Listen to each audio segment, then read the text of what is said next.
Okay, it's taken me way too long to type up some of the things I've been typing up, and so I'm going to need to readjust our technique here. So what I'm going to do, we're going to do progress check 3.3 for this video, and what I'm going to do is I expect you guys have a textbook, so you can turn to page 85, and you should attempt this before watching this video. So turn to page 85, and please attempt progress check 3.3, then watch this video once you've tried it. So, assuming you've tried it, that means for number 1, you tried to find 8 different integers that are congruent to 5 modulo 8. Now, if that made no sense to you, you need to look at the definition in the kind of upper middle of page 85, and you see that it defines A is congruent to B modulo n, provided that n divides A minus B. Okay, so I need 8 integers that are congruent to 5 modulo 8. So a bunch of integers that when I subtract 5, I get a number that's a multiple of 8. Or I could just add multiples of 8 to number 5. So things like -3, 13, -11, 21, and blah, blah, blah. Okay. I guess I can keep going, but I mean, I'll keep going. Okay, so what are some more? So -19, positive 29, -27, positive 37. Okay. Right? Is that correct? So 21 to 29 to 37. So check it out. Does it work? So 37 minus 5 is equal to 32, which is a multiple of 8 because it's 8 times 4.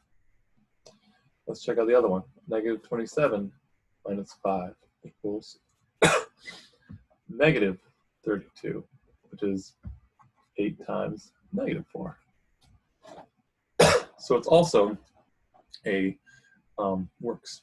All right, so let's move on. Use set builder notation in the roster method to specify the set of all integers that are congruent to 5 modulo 8. Okay, let's use the roster method first because we've already got a good idea of that going on. So for 2, let's start with our most -1, -27. Oh, I gotta have a dot, dot, dot, of course. -19, -11, -3, 5, of course. Congruent to itself. 13, 21, 29, 37, dot, dot, dot.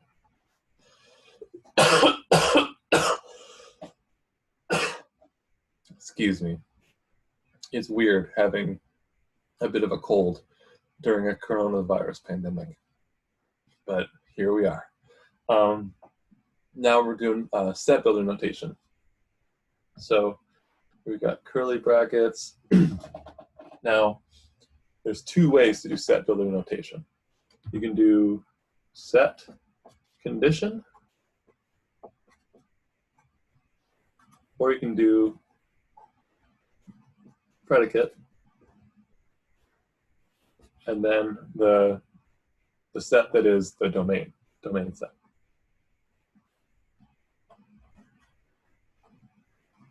So by predicate, this would be kind of a function. And anything you're putting into the function, the set of things you're putting into the function goes here. So when you're doing something like this, it's hard to set a condition on this, except unless you're kind of lame and just said the numbers that are congruent to 5 modulo 8. That's not very helpful unless you're really comfortable with that definition. So the second option is one we're going to do. Okay, so what do all these have in common? These are all kind of a multiple of 8 plus 5. So it's like 5 plus 0 times 8. 5 minus 8. That's 5 plus 8. 5 plus 2 times 8. 5 plus 3 times 8. So our set builder notation will be 5 plus n, where n is in the integers. Okay, so that is our set builder notation. All right, choose 2 integers that are congruent to 5 modulo 8 and add them. Then repeat this for at least 5 other pairs. Okay, this is kind of a lot. We'll do it. So we're adding a bunch of things that are 5 modulo 8. So let's add negative 27 plus negative 3 is negative 30. Negative 19 plus 21 equals 2. Negative 11 plus 37 equals 26. Okay. 5 other pairs. Okay. Negative 3 plus 5 is also 2. Look at that.